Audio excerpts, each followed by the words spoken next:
evening to you on this 4th day of December 2022. You're just in time for KUTV Weekend Live, and we have a lot prepared for you tonight. But first, here are the stories making headlines.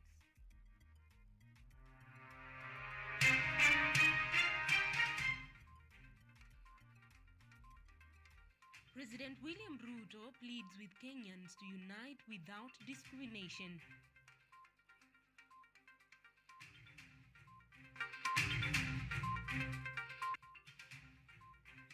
Stakeholders in Kisii County applaud the presidential directives on junior secondary school.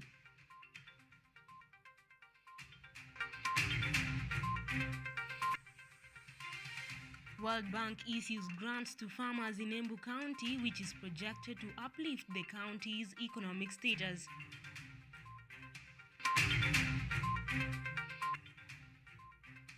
And debutant Kiptum wins Valencia Marathon.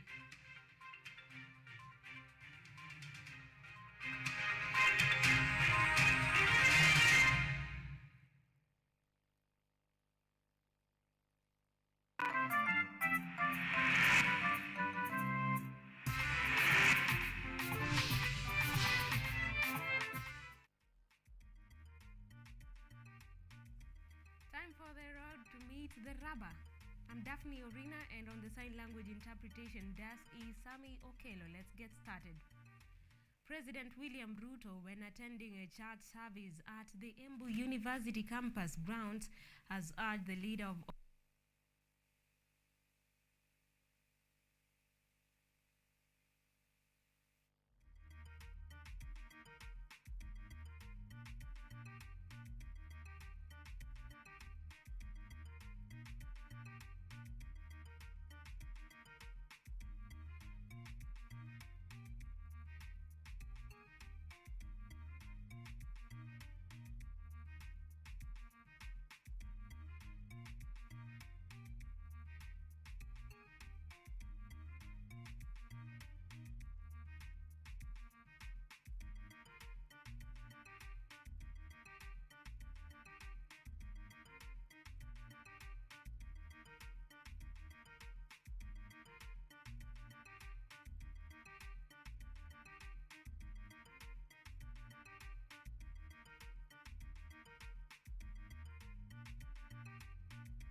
President William Ruto, when attending a church service at the Embu University campus grounds, has urged the leader of opposition Raila Odinga not to mislead Kenyans with false statements, asking him to execute his duties in a peaceful manner without misleading Kenyans. The president also urged Kenyans to maintain peace during the holidays. President William Ruto was accompanied by Deputy President Rigathi Gachagua and various leaders, including Attorney General Justin Muturi, governors, MPs, and ministers in the government in a church service in Embu University course for a Thanksgiving ceremony. Mungu alitusaidia katika uchaguzi huu, tumezika ukabila katika siasa ya taifa letu la Kenya. In his speech, President William Ruto has said the threats by the opposition will not stop the government's development agenda. He said that the Kenya Kwanza administration is focused on reviving the ailing economy. On top of that, he assured the country that the government will secure their lives and properties should the opposition go on demonstration. This is just after Raila Odinga announced two public meetings to be held on December 7th and December 12th. Hawa wajamaa ambao wangekuwa wanafanya kazi ya upinzani ni wale tunawajua, sio watu wageni kwetu, si ni wale tu wa maandamano wa kawaida. So mimi nimemwambia Profesa Kindiki aulize hawa watu schedule ya maandamano, ndio tuwapatie askari ya kuwachunga wasiharibu mali ya watu. Kama wanataka kufanya every day ama every week ama every month, na kwa miaka ngapi, watu waambie wanataka kufanya hiyo maandamano. Deputy President Rigathi Gachagua on his side has told the opposition leader Raila Odinga that his old tricks of sponsoring protests to disrupt governments and force a handshake will not work. There will be no handshake. The only handshake William Ruto is interested in is a handshake with the hustlers to give them the hustler fund. Ile handshake Dr. William Ruto ako haja naye ni handshake ya hawa viongozi wa kanisa. We want meaningful handshake for this country. Party leader Kimani Ichung'wah urged opposition leaders to give Kenyans a chance to engage in economic activities that will uplift them, urging the remaining IEBC 3 commissioners to resign and give democracy a chance. Ukapitisha wewe uweke tribunal iwapige msasa, wawekwe kwa darubini, kama wako na makosa wang'atuliwe kutoka kwa ofisi. And I must commend Commissioner Nyang'aya, who yesterday resigned, because he knows what they did is treasonable and was treasonable, and they wanted to ban our country. President William Ruto has asked the residents of Embu and Kenyans in general to maintain peace as he encourages the governors of the central region to unite together to bring development in the area. Edward Nyamo, KUTV. Elsewhere, First Lady Rachel Ruto, when attending a church service in Redeemed Gospel Church in Huruma, has urged believers to embrace the Hustlers Fund, terming it as a way of improving livelihood. Mama Rachel has said that the small amount being given can grow one's business if it is utilized well. The First Lady has urged Kenyans to start up businesses so that the government can be able to support them. Hustler Fund imezinduliwa wiki iliyopita. Mimi ningependa kusema kwamba Wakristo tuweze kuchukua hiyo nafasi ya kuweza kujishughulisha na mambo ya Hustler Fund.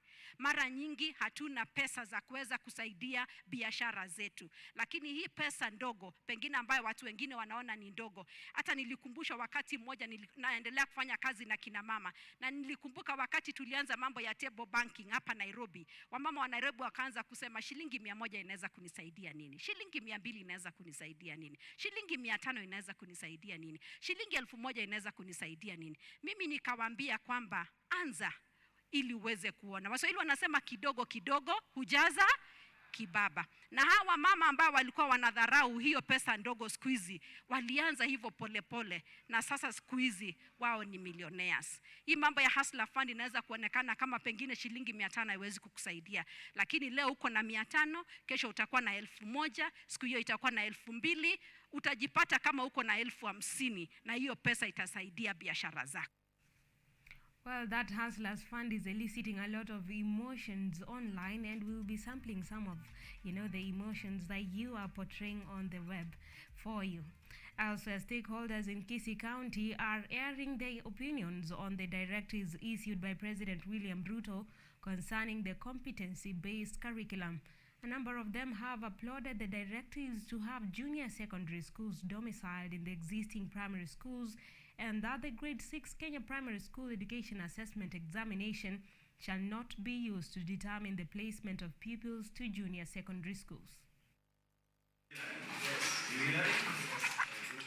The directive by President Ruto to have junior secondary schools domiciled in existing primary schools follows a preliminary report submitted to the head of state by the Presidential Working Party on Education that was instituted by the President on September 30th, 2022 to evaluate the country's new CBC education system and make recommendations. Thank you very much.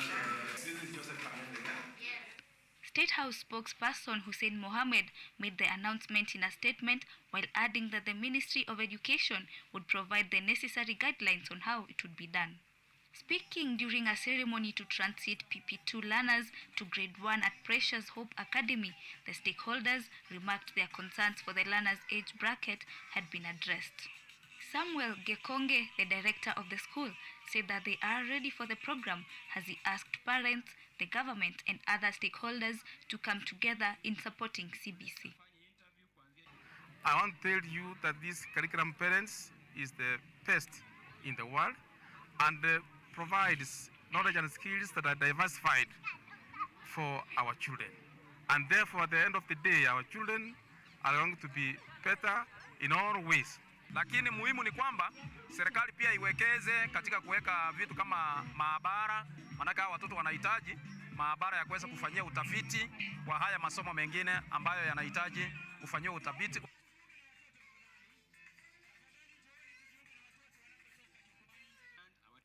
Ruth Magoma, a parent, supported the curriculum, saying that it enabled the parents to discover their children's talents and capabilities. Serikali vitu vingine kama sisi wazazi watutolewe mzigo kwa sababu tuwaumia sana. Under CBC, elementary education is divided into pre-primary and primary education, taking 2 and 6 years respectively.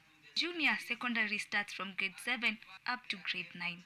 The pioneer batch of grade 6 students have just concluded the new Kenya Primary School Education Assessment, KPSEA, a test that will see them transition to grade 7 in January 2023.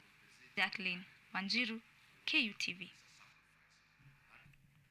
Away from that, primary school heads have said that they are ready to host junior secondary schools beginning January next year, after the Presidential Working Party on Education Reforms in its preliminary report announced that junior secondary schools will be domiciled in primary schools.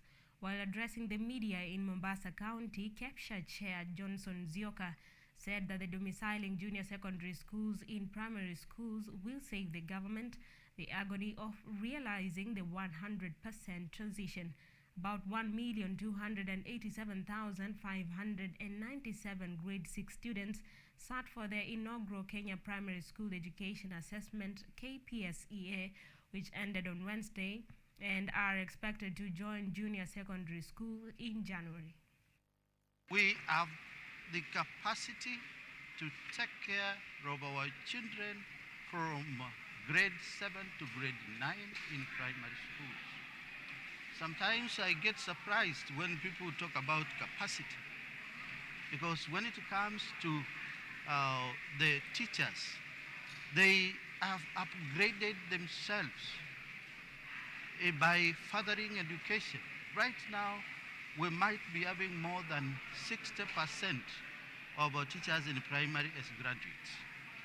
Then, in terms of infrastructure, the children who are to transit to grade 7, they already have the rooms which have been vacated by those who are going to standard 8. Also, a drought in the Horn of Africa is worsening hunger across the region, including in Kenya, where authorities say nearly 1 million children are acutely malnourished. The failure of a 5th rainy season in a row has authorities and aid groups scrambling to prevent famine. Ahmed Hussein reports from Wajir County in the northern part of Kenya. Kenya's National Drought Management Authority in November said more than 942,000 children aged below 5 are malnourished, along with 134,000 pregnant and lactating mothers. About a quarter of the suffering are in 3 counties in northeast Kenya: Garissa, Mandera, and Wajir. Wajir authorities say 16% of the county's children under 5 are malnourished, like Catherine Marty's 6-month-old daughter. I brought my child for treatment for this clinic. We don't have enough food. As mothers, we suffer from the drought. The economy is down too, so we appeal to the government for help.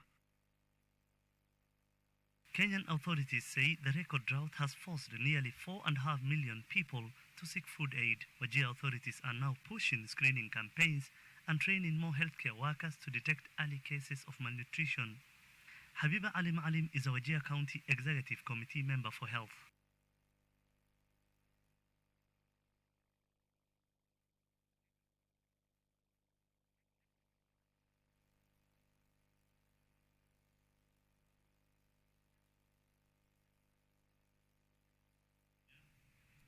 Well, now, Garissa County Governor Nathib Jammeh has said that the county is creating a directorate to deal with the affairs of people living with disabilities in the county.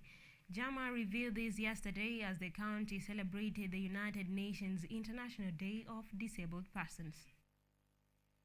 While attending Garissa celebrations of the United Nations International Day of Disabled Persons, Garissa Governor Nadhif Jama revealed that the county is setting up a directorate that will deal with the affairs of people living with disabilities.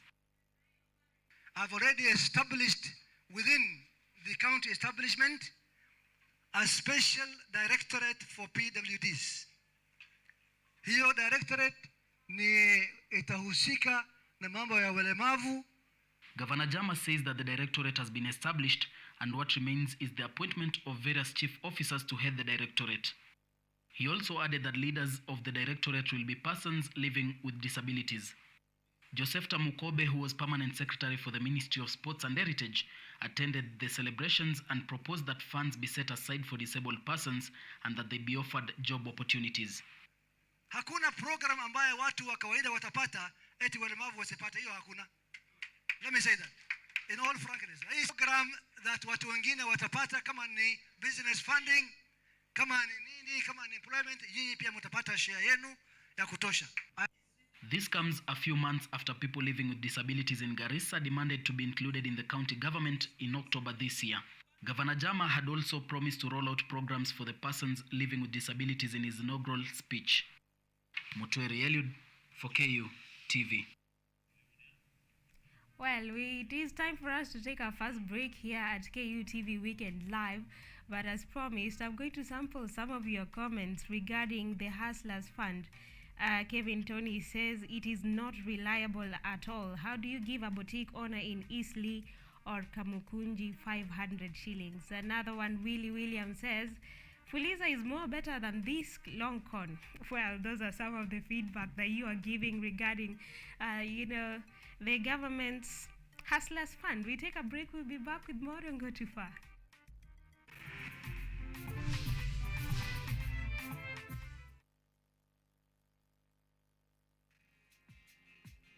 Wakenya wengi wanataka kubadilisha afya ya Wakenya kuwa bora.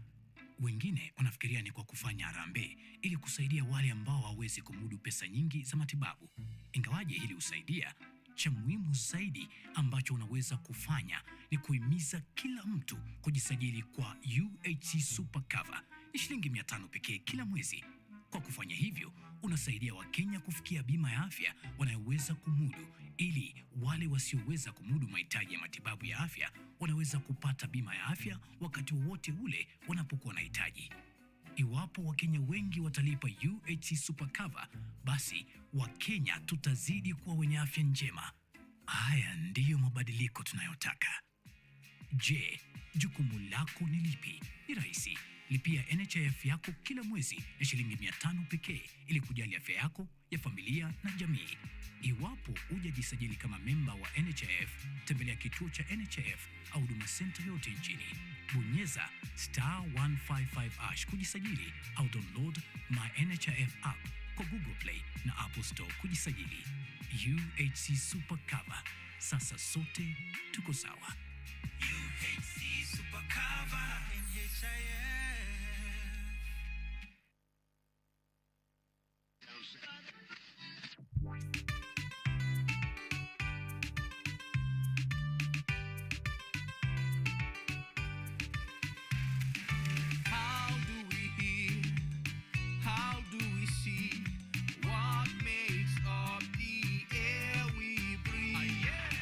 Welcome to Engine, an educational show for all the family. Get ready for some exciting learning and fun teaching. How does a plane fly over the sea? How do the planets float so weightlessly? Let's go! Let's go! It's technology. Let's grow! Science, you and me. Let's go! We're learning every day. Let's go! Let's grow! Engine leads the way.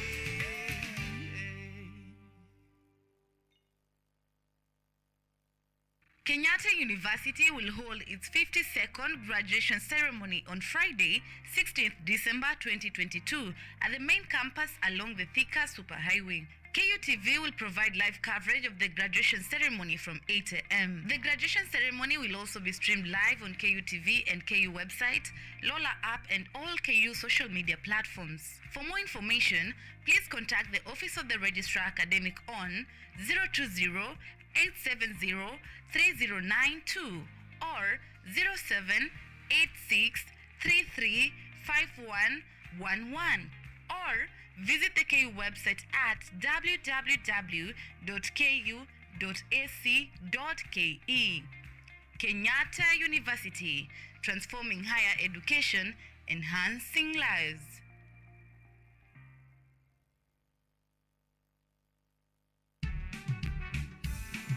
I think the state should actually properly and in all manner of ways avoid being engaged in religious conversations, whether in normal, and actually I've been finding it very difficult to understand why a president of this republic and his deputy keeps on taking religious positions and believing that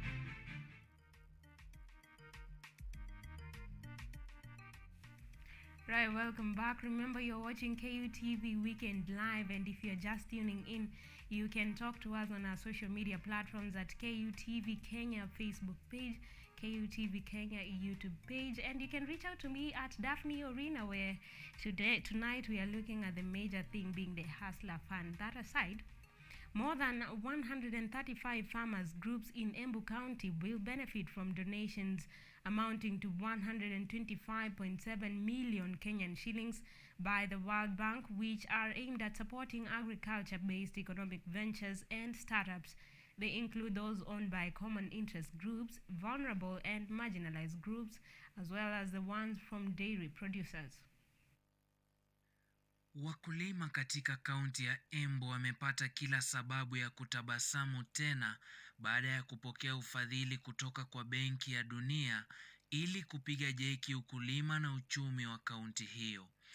Akizungumza katika hafla ya kuzindua ufadhili huo katika chuo kikuu cha Embu, gavana wa kaunti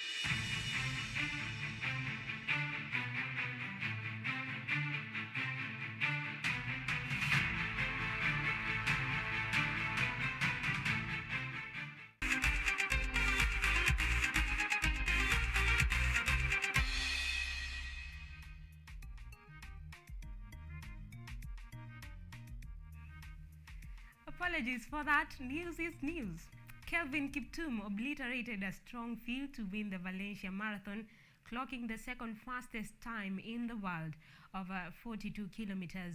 Kiptum clocked 2 hours, 1 minute and 53 seconds to miss Eliud Kipchoge's world marathon record by 44 seconds, edging out Tanzanian's Gabriel Gay, who clocked in at 2 hours, 3 seconds, as another Kenyan, Alexander Mutiso, came in third in 2 hours, 3 minutes and 39 seconds. In the women's field, Ethiopian duo of Shankule Beriso and Tesenibet Gidi settled for the first and second places in 2 hours, 14 minutes and 58 seconds and 2 hours, 16 minutes and 49 seconds respectively, with Kenya's marathon debutant Sheila Chepkirui settling for third in 2 hours, 17 minutes and 29 seconds.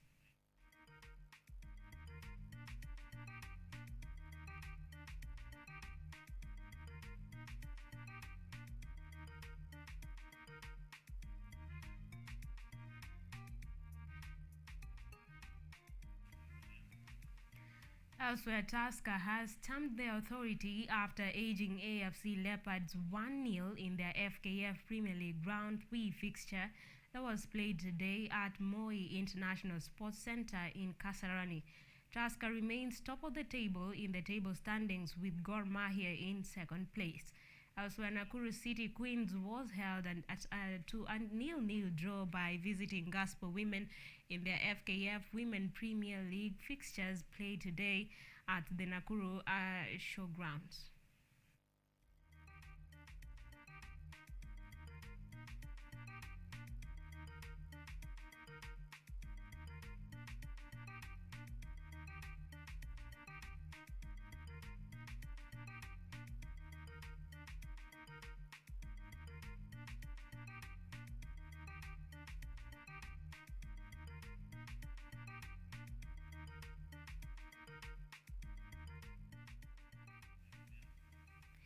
Elsewhere, former Harambee Stars midfielder Yvonne Isuza has retired from active football. Isuza, 28 years old, announced her early retirement from football Saturday evening, less than a month after the Anti-Doping Agency of Kenya made it public that it had slapped him for a 4-year ban from football activities since September last year for violating anti-doping rules.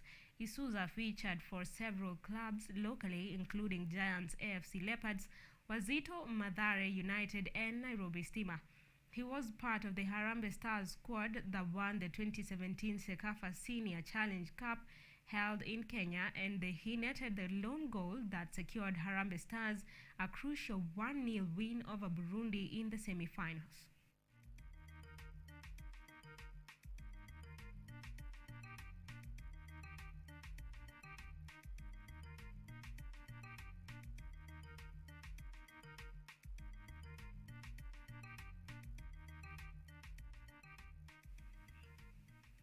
Lastly, France has today secured its slot in the World Cup quarterfinals after a 3-1 win against Poland in an Alpha Stadium. Oliver Giroud scored the first goal in the 44th minute of the first half, while Kylian Mbappe scored the second and third goal. Robert Lewandowski replied with the first and only goal for Poland in the 9th minute of the added time through a penalty awarded to Poland. England will battle Senegal today at 10 p.m. at the Al Bati Stadium in the round of 16 in the World Cup that is going on in Qatar.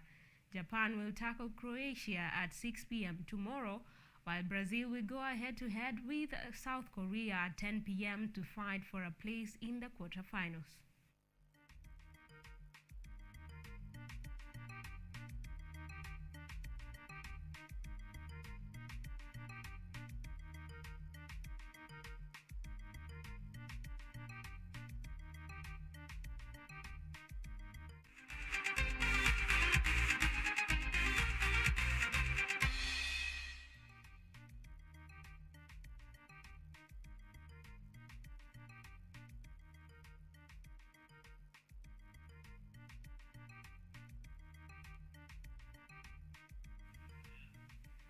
Well, that's where we leave it at for the KUTV Weekend Live tonight. Thank you so much for staying with us, and as I promised, I will finish this by sampling some of others of your comments regarding the Hustlers Fund, where one Kangere Makori is asking, is this a fund or a loan?